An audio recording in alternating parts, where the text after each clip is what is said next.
Contexto. Enfocando los hechos. Invitado especial, Aurelio Gurrea. Dirige Enrique Saavedra.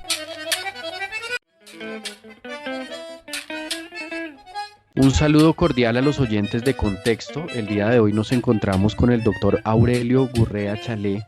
Él es un abogado muy destacado que nos atiende desde Madrid, España, y lo hemos invitado en su calidad de presidente del Instituto Iberoamericano de Derecho Concursal. Bienvenido, doctor Aurelio, a Contexto y gracias por acompañarnos. Bien hallado, Enrique. Un saludo a todos tus oyentes. El doctor Aurelio Gurrea es abogado y es economista y es el representante legal de la firma Dictum Abogados en Madrid, España, y es presidente del Instituto Iberoamericano de Derecho Concursal, una rama del derecho muy emparentada con la economía y la administración de empresas, que en momentos como el que estamos viviendo de la pandemia del coronavirus y la consiguiente crisis del tejido empresarial toma una especial relevancia. Para hablarle a las personas que no son abogados, que son empresarios o ciudadanos, que quieren entender la importancia del tema que vamos a abordar, hablemos de los principios del régimen de insolvencia. En los códigos del siglo XIX, en el Código Civil en el caso de Colombia, que sí se hablaba de un proceso concursal o de un concurso de acreedores, pero más que todo la filosofía era con una liquidación de un patrimonio. Y ya posteriormente aparece el concepto de insolvencia como la posibilidad de salvar empresas o entidades económicas viables para proteger unos derechos que de pronto antes los abogados no veían tan importantes como es, además del derecho de crédito, también está la empresa como unidad de explotación económica y generadora de riqueza dentro de un país, y también la protección del empleo de estas personas que saldrían despedidas. ¿Cuál es la razón de ser de cualquier régimen de insolvencia empresarial? ¿Cuál es la utilidad para todos los empresarios y para los agentes económicos en general? Bueno, realmente el tema de la relevancia del derecho concursal es muy importante, sobre todo cuando se está en insolvencia. Es un mecanismo de protección del pasivo de las empresas y la verdad es que es importantísimo, o bien porque una insolvencia tipo económico, o bien una insolvencia ocasionada por una pandemia como la que estamos sufriendo ahora.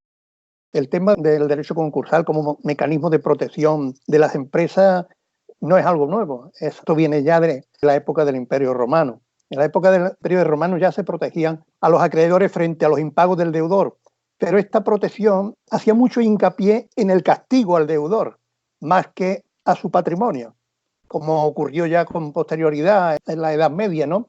En aquella época romana, el castigo que se le daba al deudor, por ejemplo, en la ley de las 12 tablas, había un castigo que era venderlo como esclavo, encadenarlo, venderlo al otro lado del Tíber para convertirlo en extranjero, e incluso darle muerte. Ya después, en el medievo italiano, en el siglo XV y XVI, en las ciudades-estado, como eran Génova, Venecia, Florencia, los mercaderes comerciaban en las plazas públicas, allí los prestamistas y cambistas hacían sus negocios, carecían de oficina, pero allí hacían toda su actividad en la plaza.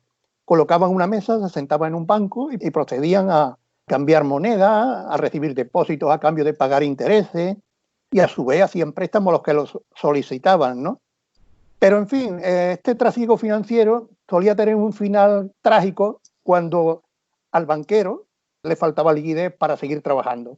En este caso, además de pasar por un proceso de ejecución de sus bienes, aquí ya sí ejecutaban sus bienes, no como en la época romana que iban a ejecutar al deudor.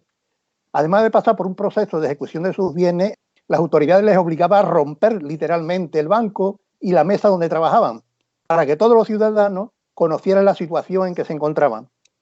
De ahí viene la palabra bancarrota. Bancarrota en español, bancarrota en italiano y bankruptcy en inglés.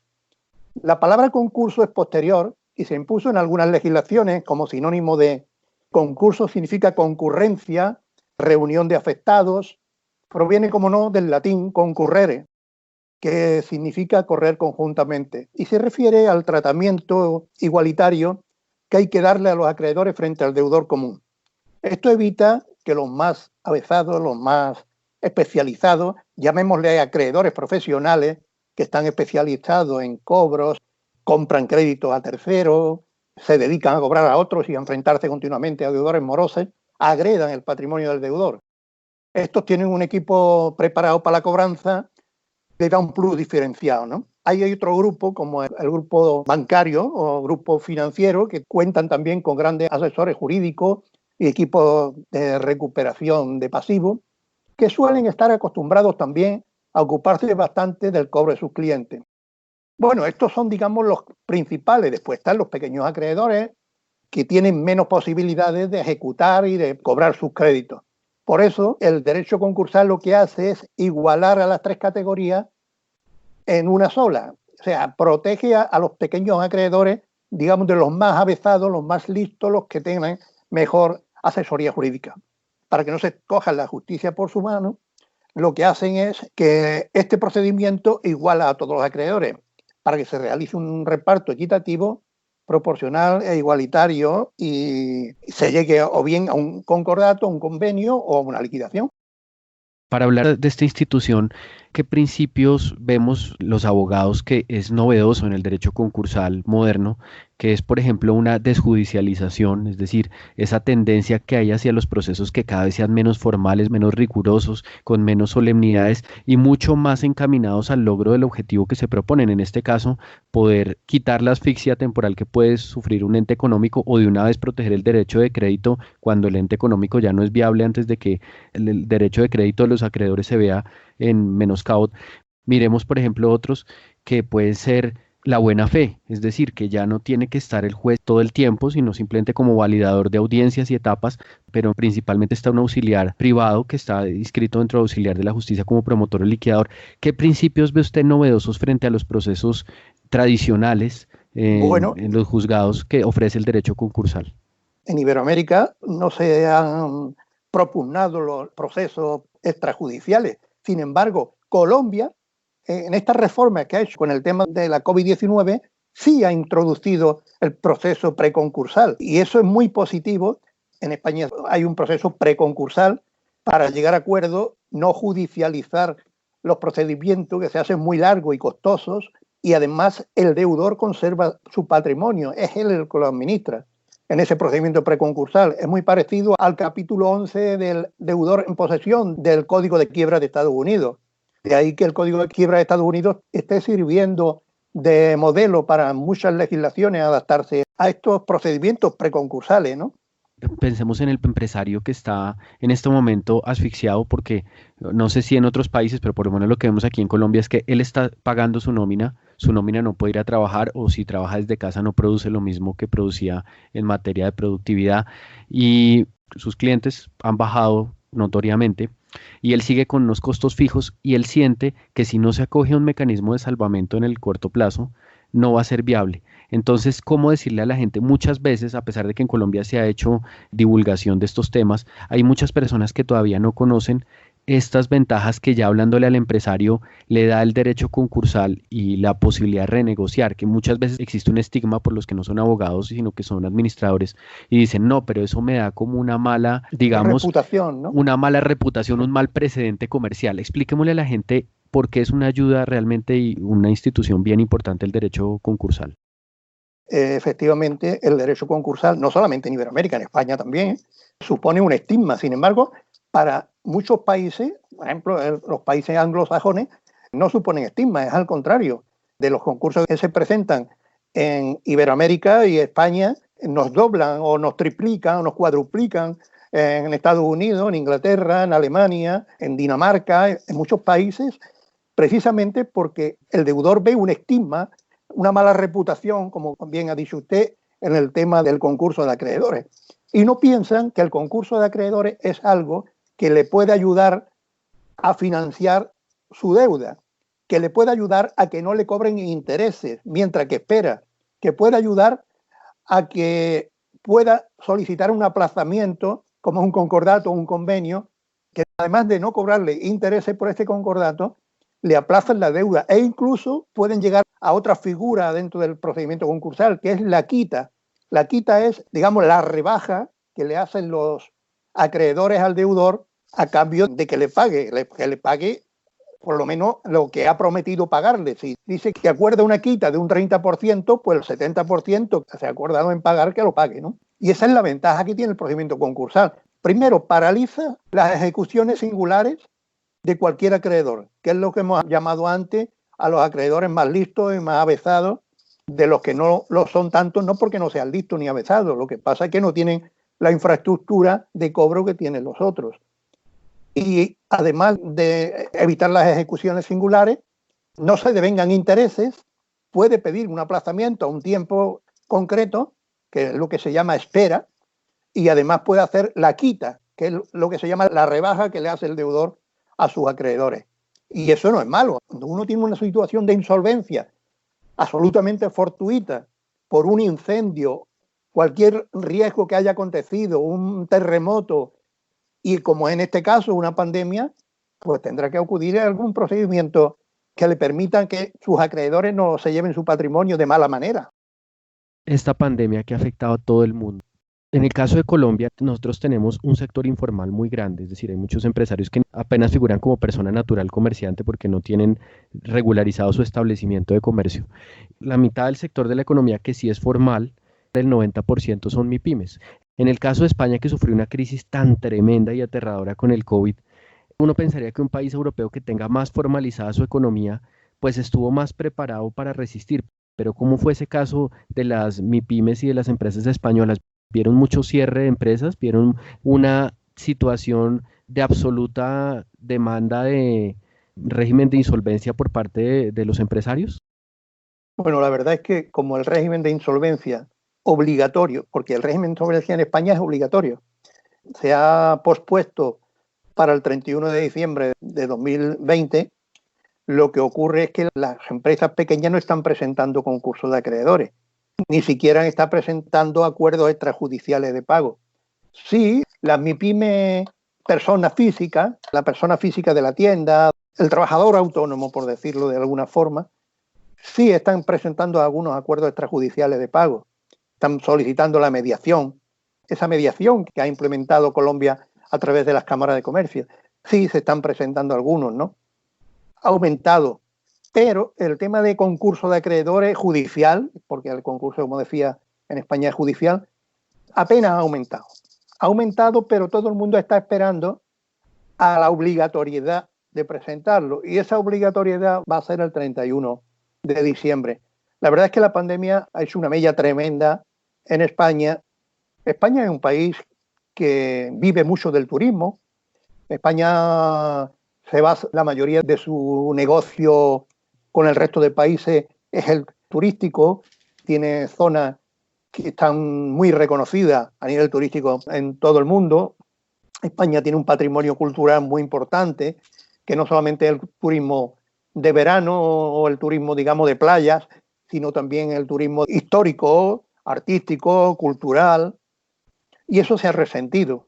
El tema de que haya afectado tanto a las empresas de transporte de viajeros, casos de las líneas aéreas, casos de todas las empresas de transporte de viajeros, trenes, barcos, etcétera, pues eso ha supuesto algo muy duro para España, ¿no? Yo creo que esto se acaba, pero para España y para el mundo entero, en el momento que llegue una cosa que se llama vacuna. Y cuando llegue esa vacuna, las empresas resurgirán como el ave fénix. Estamos hablando con el doctor Aurelio Gurrea Chalé, presidente de la firma Dictum Abogados, quien está ejerciendo como presidente del Instituto Iberoamericano de Derecho Concursal y gentilmente nos atiende desde Madrid, España. Yo quisiera preguntarle, estas reuniones que se han dado virtualmente entre ustedes, los miembros o los presidentes de los diferentes capítulos de cada país del Instituto de Derecho Concursal, ¿qué se ha podido socializar o a qué consensos ha llegado el instituto en cuanto al impacto que ha dado la pandemia del COVID-19? Una respuesta desde el derecho concursal en los diferentes países para esta crisis, enfrentarla desde el punto de vista jurídico y también de prácticas del gremio. Bueno, pues en nuestros estudios hemos sacado 4 documentos desde el mes de mayo hasta este mes pasado, en julio hemos sacado 4 documentos. Y en líneas generales, los instrumentos legales que vienen incorporando los países de nuestra región, o bien porque nosotros aconsejamos que se implementen, pues el favorecimiento de acuerdos extrajudiciales y mecanismos preconcursales, como ha hecho Colombia, por ejemplo, el reforzamiento del personal de juzgados y uso de medios electrónicos, ayudas económicas a empresas. Por ejemplo, hay países, no es de la región, pero que han alcanzado el 20% del PIB, del Producto Interior Bruto del país, con algunas medidas legales. También moratorias o paralización de ejecuciones para impedir que acreedores puedan meterte en concurso. Hombre, todo esto mientras que pasa la pandemia.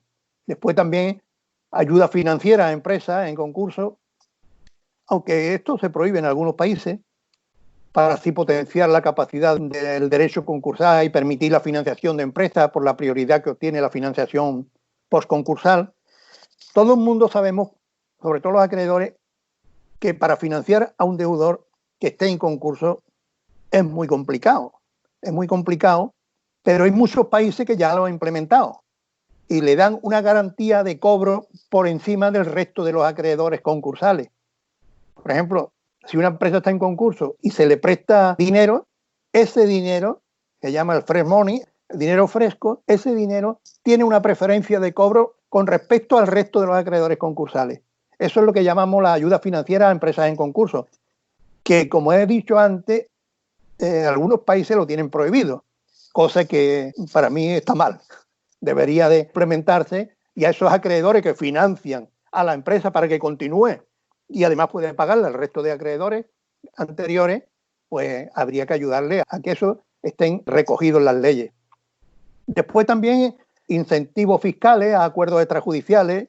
Por ejemplo, un incentivo fiscal es que cuando uno hace una quita, una descarga, que esa descarga o esa quita no tribute en el deudor, en el concursado, por haber obtenido un ingreso extraordinario, porque indudablemente si tú debes 100 y te lo dejan en 50, tienes 50 de ingresos extraordinarios.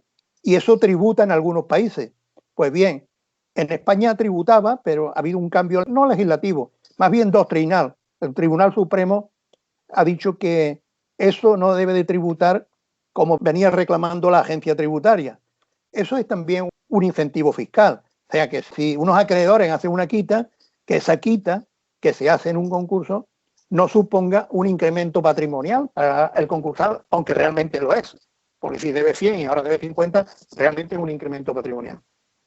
Hay que relajar también las normas bancarias, hay que incentivar también a bancos para llegar a acuerdos extrajudiciales, que los bancos parece que tienen pocos acuerdos. Yo, hombre, en algunos países sé por qué. Porque da un préstamo a una sociedad concursada, a una sociedad en quiebra o en concurso, ese préstamo lo tiene que dotar como pérdida en su cuenta de resultados, y hay bancos que no les gustan prestar a empresas concursadas, no les gusta por eso, ¿no? También incentivar esa financiación postconcursal, tal como ha hecho Colombia. Quien preste una empresa en concurso pues puede disfrutar bajo determinados requisitos de alguna super preferencia, como decía, ¿no? En algunos países han suavizado las normas de responsabilidad también de los administradores en la insolvencia. ¿Qué es esto de suavizar las normas de responsabilidad? Hombre, un deudor que ha funcionado perfectamente su empresa en toda su vida y porque ahora llega una pandemia, no le vamos ahora a castigar, ¿no? Entonces hay algunos países que han suavizado estas normas. Se ha evitado también o dificultado que acreedores puedan meter a deudores afectados por la pandemia en procedimientos de insolvencia. Por ejemplo, en España existe el concurso necesario que lo insta un acreedor y eso pues hasta el 31 de diciembre del 2020 no se puede hacer nada. Sin embargo, Colombia han puesto 2 años para todas estas materias, hasta el 2022, cosa que también es de agradecer tanto por los deudores como por los acreedores. Se ha suspendido también la regla de recapitalizar o disolver a una sociedad ante la concurrencia de pérdidas cualificadas. Colombia lo ha hecho también. O sea, cuando una empresa llega a una cifra de capital social por debajo de una cantidad, en el caso de España es la mitad del capital social, Colombia yo creo que también, esa empresa lo que tiene que hacer es o bien aumentar capital o reducir capital, o si está en insolvencia, presenta concurso de acreedores. Bueno, pues esa regla de recapitalizar o disolver se ha suspendido tanto en España como en Italia como en Colombia. Bueno, las nuevas normas para MIPYMES Esto se está tratando ahora también en la Comisión de UNCITRAL, en la que yo asisto con una colega colombiana, y que se está tratando ahora la MIPYME, ¿no? Bueno, pues Colombia ha sido pionero también agilizando la apertura y la tramitación de procesos para MIPYME. Y digo esto porque Colombia se está convirtiendo, la verdad, en un régimen concursal para la región, ¿eh? Está dando muestras de solvencia jurídica, por decirlo, ya que estamos hablando de insolvencia, pues de solvencia jurídica para otros países de Iberoamérica. Países que yo aconsejo replicar varias de las medidas que Colombia, que de hecho no solo deberían tener vigencia temporal, que es lo que he dicho antes, como es en principio la idea, sino que muchas deberían mantenerse en el tiempo, y una de esas normas son las especiales que se han hecho para las MIPYMES. Ahora hablemosle a los acreedores, porque los que no saben del régimen concursal dirán, esto puede ser un mecanismo para la mala fe del deudor, porque puede insolventarse cada vez que quiera, le permitiría eludir una responsabilidad y flexibilizar como una especie de premio por no responder en lugar de haber sanción. Esto, como usted lo notaba, es un mecanismo extraordinario, es un mecanismo que sirve para resolver una situación fortuita, pero que no ampara la mala fe, como podrían pensar muchos. Por ejemplo, en el régimen de la Ley 1116, que es el régimen de insolvencia en Colombia para empresas, se establece este mecanismo con unos supuestos de admisión, no es potestativo totalmente, y que solamente se puede emplear como mecanismo de excepción una vez cada 5 años. Es decir, que si dentro de esos 5 años que se normalizó el deudor sigue siendo insolvente, ya es una situación estructural que él tendrá que cerrar la empresa. Es importante, creo que, hacer hincapié en ese punto, porque algunos acreedores tienen el estigma de que esto puede ser una mala fe también, o se puede prestar para ello. Por supuesto, eso ocurre en todas partes, ¿no? Bueno, vamos a hablar del acreedor. El acreedor tiene muchísimos mecanismos en su poder para ir contra el deudor. Si se demuestra que hay una mala fe, está la ley de sociedades, que, bueno, que garantiza las responsabilidades de los administradores. Están las leyes penales, están las leyes administrativas también, tanto las leyes administrativas de la agencia tributaria, como le llaman en España, o con la fiscalidad, o está también las leyes administrativas penales de los delitos contra los trabajadores o contra la seguridad social. O sea, hay mecanismos que evitan que el deudor se vaya sin pagar. Efectivamente, cuando es fortuito el concurso, por lo que hemos hablado antes, bien por este caso de la pandemia, porque ha habido un incendio, ha habido un terremoto, ha habido causas que le han llevado, e incluso que los deudores del deudor o sus clientes no le hayan pagado. Es una cadena de pago, porque la empresa lo que hace es venderle o prestarle servicio a sus clientes, pero también puede ocurrir que tenga mucha concentración de clientes, que solamente todo lo que produce sea para 1, 2 o 3 clientes, y eso en un momento dado fallan. Claro, entonces él no puede pagar a sus acreedores. Cosa distinta es el clásico deudor de mala fe, como usted bien dice, que existe también. Pero eso ya tiene muy pocas salidas, ¿no? Con la reforma de las leyes. En España es muy difícil que un deudor, como decimos aquí, se vaya de rosita, porque la verdad es que hay una pieza en la ley concursal española que se llama de calificación, que no existe en otras leyes en el mundo, ni debería existir en la española tampoco, porque, como decía, hay mecanismos en la ley de sociedades de capital de española, de responsabilidades de administradores importantes. Como he dicho, también la agencia tributaria tiene leyes administrativas importantes para acudir a pedir responsabilidad a los administradores de sociedades. También las leyes administrativas cubren las responsabilidades en el caso de seguridad social o de trabajadores. Y el Código Penal español, pues indudablemente, cuando hay una insolvencia fraudulenta, lo penaliza, y penaliza, por supuesto, a los administradores de esas entidades, de esas sociedades que cometen estos delitos, ¿no? O sea que yo le diría a los acreedores que, al menos lo que yo conozco del derecho concursal colombiano, que estén tranquilos, porque hay medidas, mecanismos para solicitar responsabilidades a esos administradores. Muy importante, doctor Aurelio, que usted lo diga para que la gente sepa que es un mecanismo que es totalmente transparente y garantiza en la inmensa mayoría de los casos que efectivamente son procesos que tienen un objetivo serio.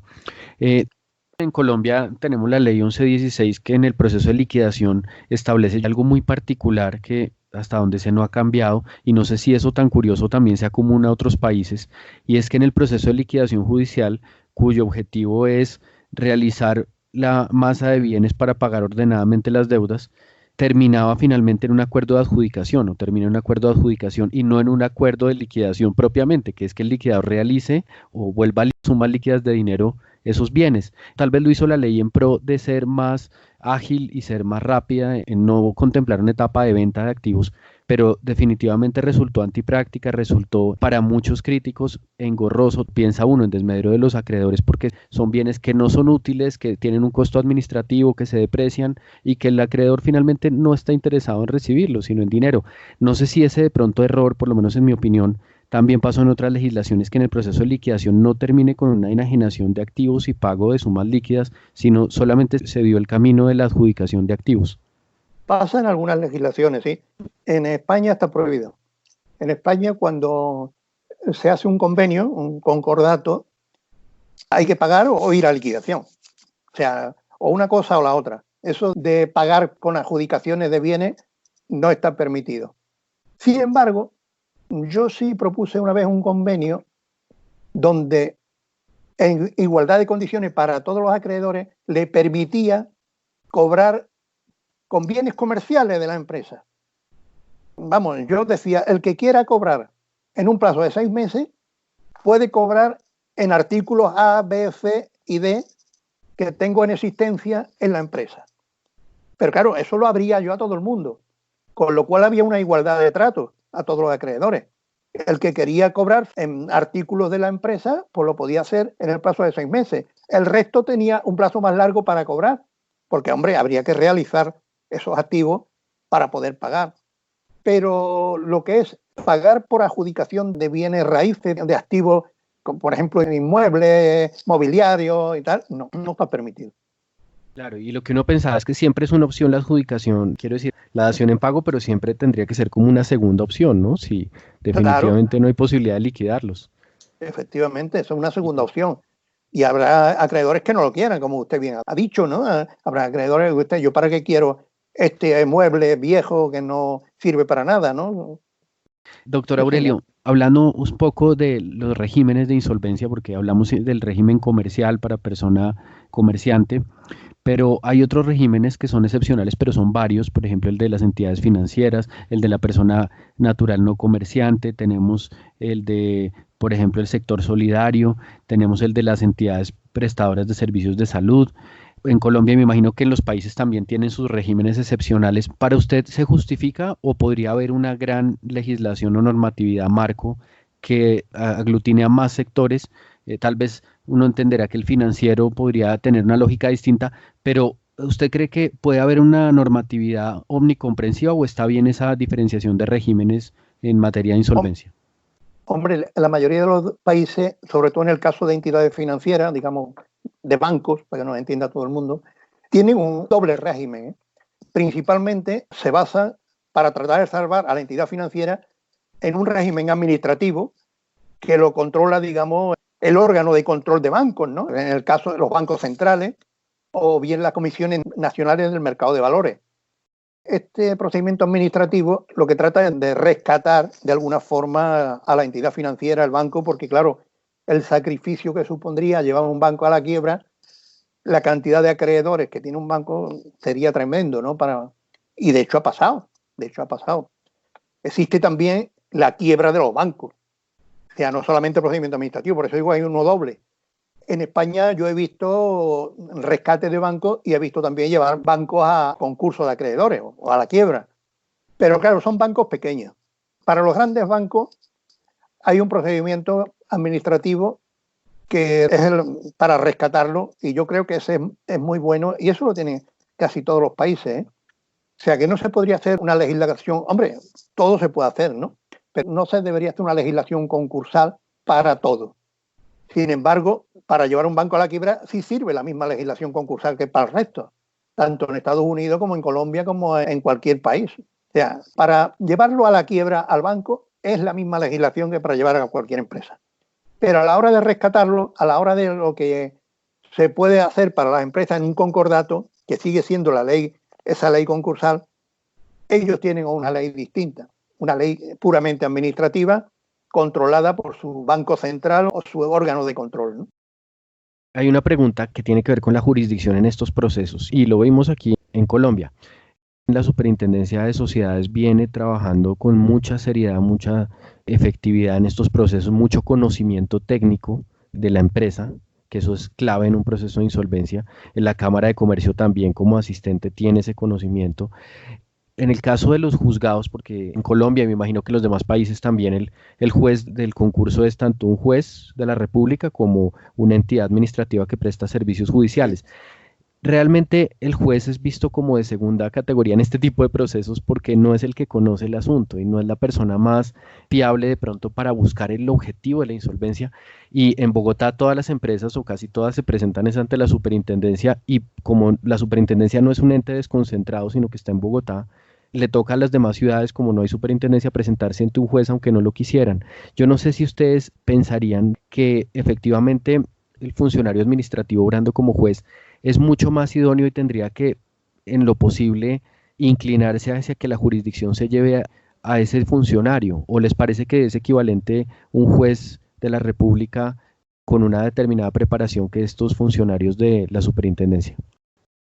Bueno, hay dos cosas absolutamente distintas, y es cómo funcionan los jueces en Iberoamérica o en Colombia, cómo funcionan en Estados Unidos, cómo funcionan en España, Alemania, etcétera.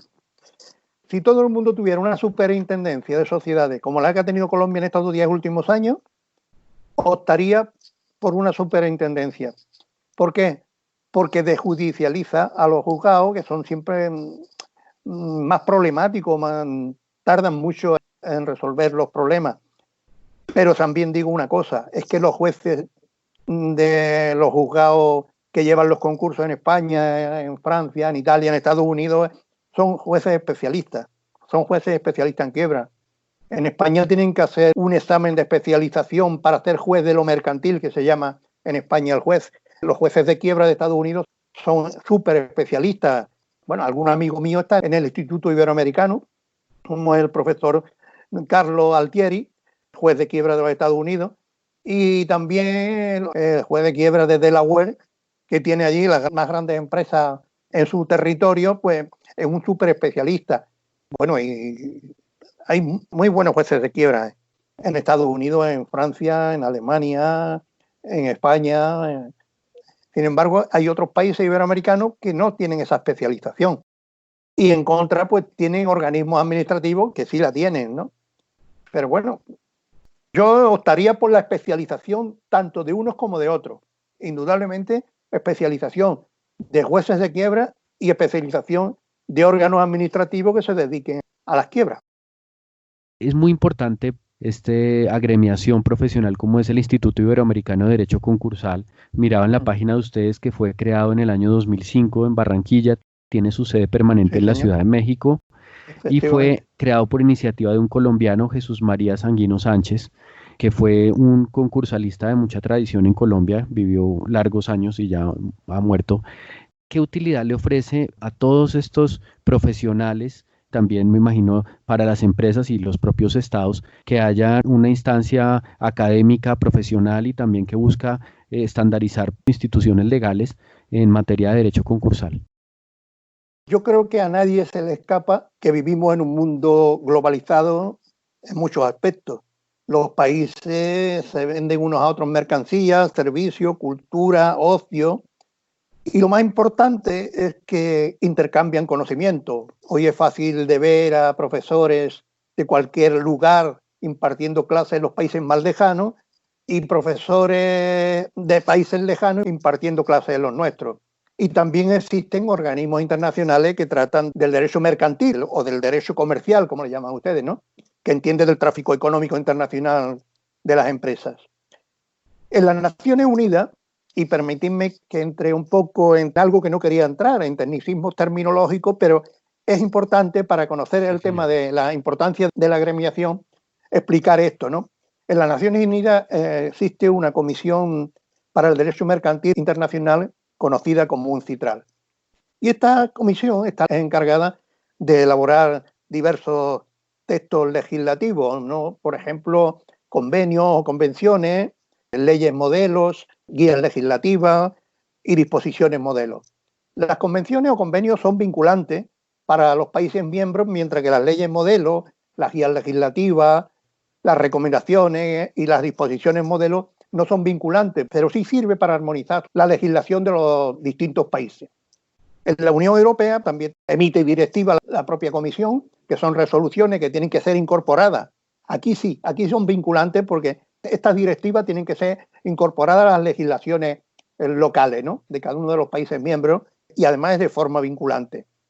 Pues bien, en estas sesiones de UNCITRAL y en las comisiones de trabajo no solo pueden participar los países miembros de la Comisión, porque también pueden participar países no miembros de la Comisión, aunque sí sean miembros de Naciones Unidas.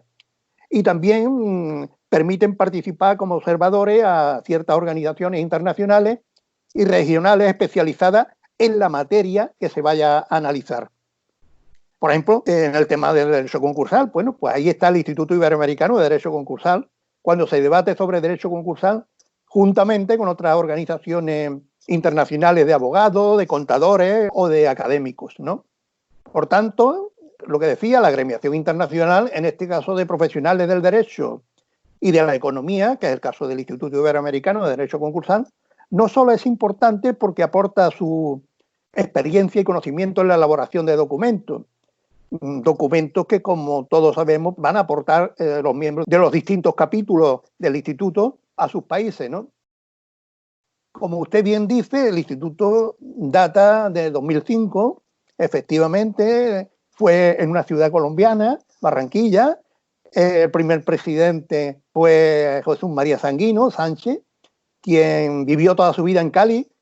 Y digo vivió toda su vida en Cali porque realmente él nació en Venezuela, pero vamos, de pequeño sus padres se trasladaron a Cali y fue un profesor, efectivamente, usted bien ha dicho, reconocido no solo en su país, sino en toda Latinoamérica. Fue abogado estatal en ejercicio, profesor universitario, fue un gran profesor en la Universidad de Medellín. De hecho, yo me he encontrado con algunos de sus discípulos, que además no solamente han tenido una gran escuela del profesor Sanguino, sino además son grandes profesionales. Él escribió un libro de La dignidad del deudor y otros estudios, donde ocupa un tema poco desarrollado, además, por la doctrina, cuál es la dignidad del deudor. El deudor siempre es el maldito. Y en este caso, él escribió un texto muy bonito, muy ético, además, porque Jesús María siempre aplicó la ética y la dignidad a su trabajo, y ha dejado una estela muy buena, ¿eh? Ha dejado una estela muy buena de buenos alumnos en Colombia. Hasta la actualidad, los miembros fundadores, que se han sumado una gran cantidad de profesores académicos, doctrinarios, abogados, profesionales, tanto de Latinoamérica como de Europa, nos hemos consolidado como un ámbito de debate y desarrollo científico importante, ¿no?, ejerciendo un rol protagonista como en todas las discusiones y en todas las soluciones de los diversos temas de la materia. La verdad es que el instituto cuenta con académicos de Perú, Argentina, Brasil, Chile, Colombia, Ecuador, España, el Estado Asociado Libre de Puerto Rico. También tenemos otro capítulo en el estado de Florida, Portugal, Venezuela, y también tenemos en Italia, aunque se llame iberoamericano, el capítulo se debía llamar latinoamericano porque tenemos un capítulo en Italia.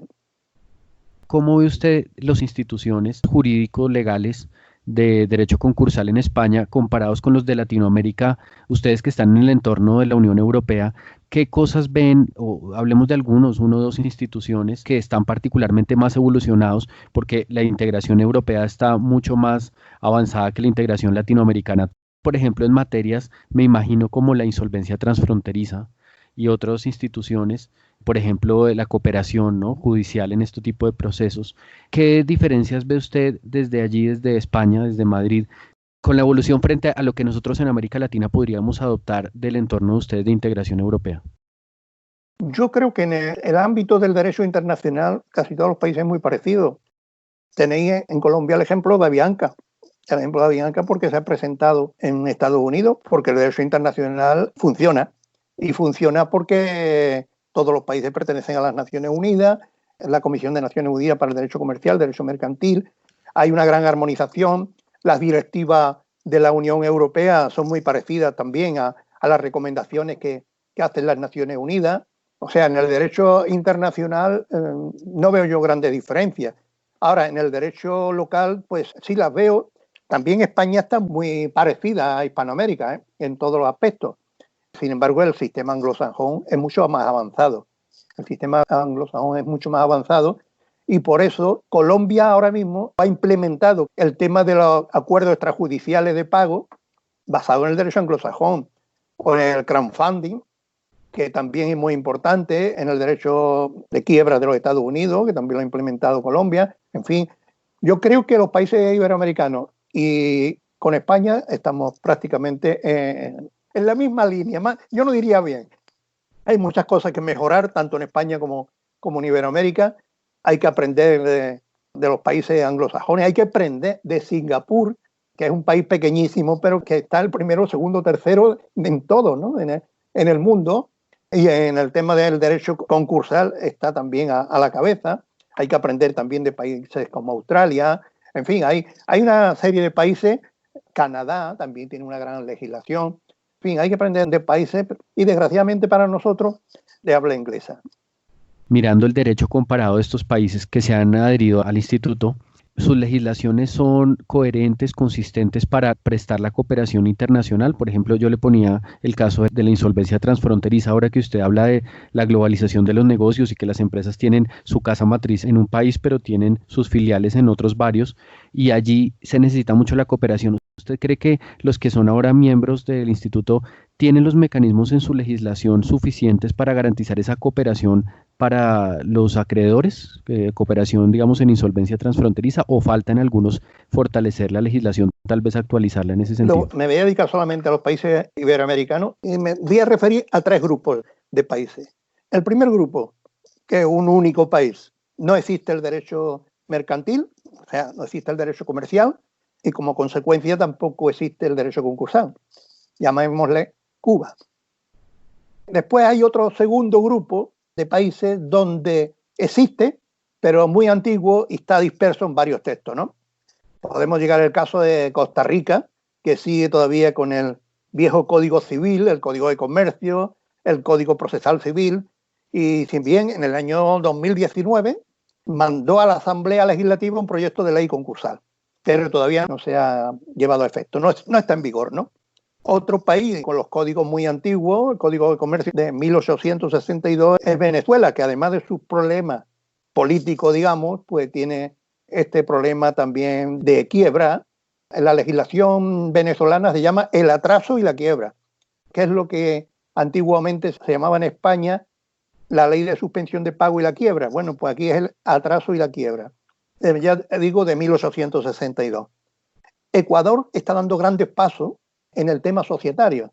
Yo he visto por allí a un colombiano ilustre, grandísimo profesor de sociedades, padre de la sociedad simplificada por acciones. Sabe que estoy hablando del profesor Reyes Villamizar, ¿no?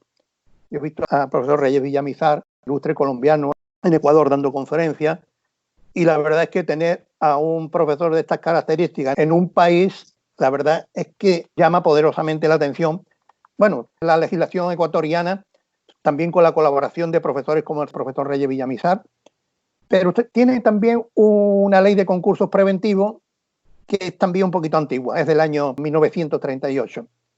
Bueno, Paraguay, ¿qué le voy a decir? Tiene una ley concursal del 69, una ley de quiebra, que sin embargo es válida para comerciantes y para no comerciantes. Bolivia ha hecho ahora últimamente un reglamento, bueno, si estamos hablando del año 1862, en el 2004, pues digo últimamente. Por eso estoy diciendo la cantidad de leyes tan antiguas que tenemos en ciertos países. Bueno, pues el tercer grupo, el grupo de vanguardia, está Argentina con la ley 24522 de concursos de quiebra, Brasil, que también tiene una ley de concursos bastante actualizada, Chile, que tiene también la ley 2720 de reorganización de empresas, Perú, la ley general del sistema concursal, que es de 2002, Uruguay, la ley 18387 de reorganización de concursos, México, con la ley de concursos mercantiles de 12 de mayo del 2000. Si bien estas leyes son de épocas ya pasadas, están muy actualizadas a través de los decretos ley. Y bueno, y Colombia tiene la ley, usted ha citado, la 1116, que es del 2006 sobre el régimen de insolvencia. Si Colombia en los últimos 10 años ha avanzado una barbaridad en el derecho societario, se debe a lo bien que está organizada la Superintendencia de Sociedades. La Superintendencia de Sociedades, a partir de hace 10 años para acá, incluido este año, y lo hemos visto en el tema de la ley concursal que ha sacado, es un ejemplo para toda Iberoamérica. Realmente estos son los países que tienen sus legislaciones concursales más actualizadas y que comparativamente las tienen más parecidas. Es muy parecida a España también. En la parte procesal, ¿cuál sería el modelo que tenemos que seguir? Hay instituciones muy buenas y objetivos de la ley en materia, digamos, del derecho sustancial muy loables, pero el proceso puede llegar a ser engorroso, con exceso de requisitos, tal vez en algunos países que no han actualizado su régimen, o simplemente unos procesos que duren 2 años. Hay países que de pronto tienen unos procesos que en esta materia de derecho de los negocios, pues el tiempo es oro y el tiempo es dinero.